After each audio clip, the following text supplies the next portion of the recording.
in May of 1967 is when another guy, earlier that day, we was on a mission and we lost a couple of guys. A couple of guys got killed. And one of the guys' body we couldn't get to because every time we started trying to get his body, we would get fired on. So we had to leave it. And at night, we went back in the same area trying to find his body. And we walked into an ambush. We got hit pretty bad.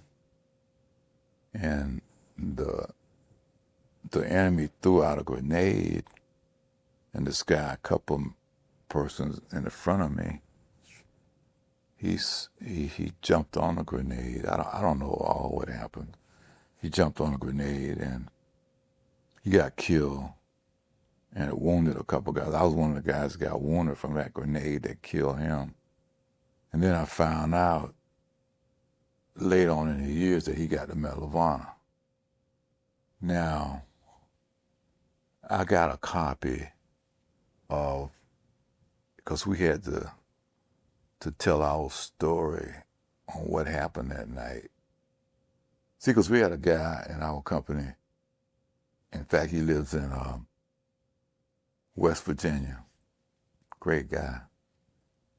He was a computer guy, and he had access to getting all those old records and stuff. And he sent me this information. I don't remember it. I don't remember making that statement. I still don't remember telling that story to anybody. But it's on paper. So undoubtedly I did it. But he got the Medal of Honor, and 25 years later, I met his mother and his brother from Minnesota. And how I met them was, I get all these veteran magazines, and got one day, looking through it, and there was a little article in there. If anybody who's served with anybody from Minnesota, call this number, because this guy, he was trying to get information. So I called the number, and I told him who I was and everything, who I served with, and I was trying to find the guy's family. So he talked to me about some other stuff. He said, well, okay, I'll see, can I help you? And about a month later, I got a phone call from him. He said, I found the people that you were looking for. I said, really? He said, yeah, I found his mother and I found his brother. In fact, this guy's daddy got killed in World War II. He got killed in Vietnam. I said, you found him? He said, yes, I sure did. And she told me to give you her number. I said, okay. He gave me the number. I laid it on the dresser. Didn't mess with it about a month, because I didn't know whether I was ready to talk to these people. So one day I picked the number up. I gave her a call. Told her who I was. She said, oh yeah, okay, I heard that you knew my son. And yes, I said, yes, ma'am. I was with him the night he got killed. I said, he saved my life.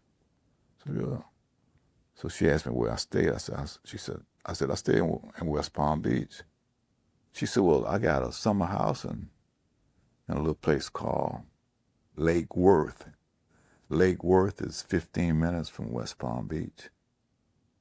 She said, I'll be down there, and whatever, I don't remember what month she said, but she said, I'll be down there. Is it all right if I come by your house? I said, yes, ma'am. Give her my address and everything. And before she got there, she gave me a call. So she came by my house, and I told my wife, because all my kids were gone. So I told my wife, I said, this lady's coming, and I want to talk to her. I don't want you around, you know.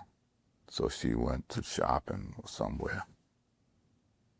She came, and we talked. We talked for 3 hours. Right at 3 hours, we talked. What I told her was different from what the Army told her. That's what she said to me. And we became friends. And she joined the 101st Association. And her son, she had another son, John, he joined also. And they joined as associates. They couldn't join like we. So they started coming to all the reunions. Every year for, I know, 10 years, 8 or 10 years, they came to the reunions. And people got to know her. She was in one of our magazines. And she was welcome. She was welcomed in an organization. And that happened on May 18th, 1967, when he got killed. And when I met her, every May 18th, I would give her a call. Every May, I had missed a year since that happened. Every May 18th, I give her a call. Very nice lady, very nice lady.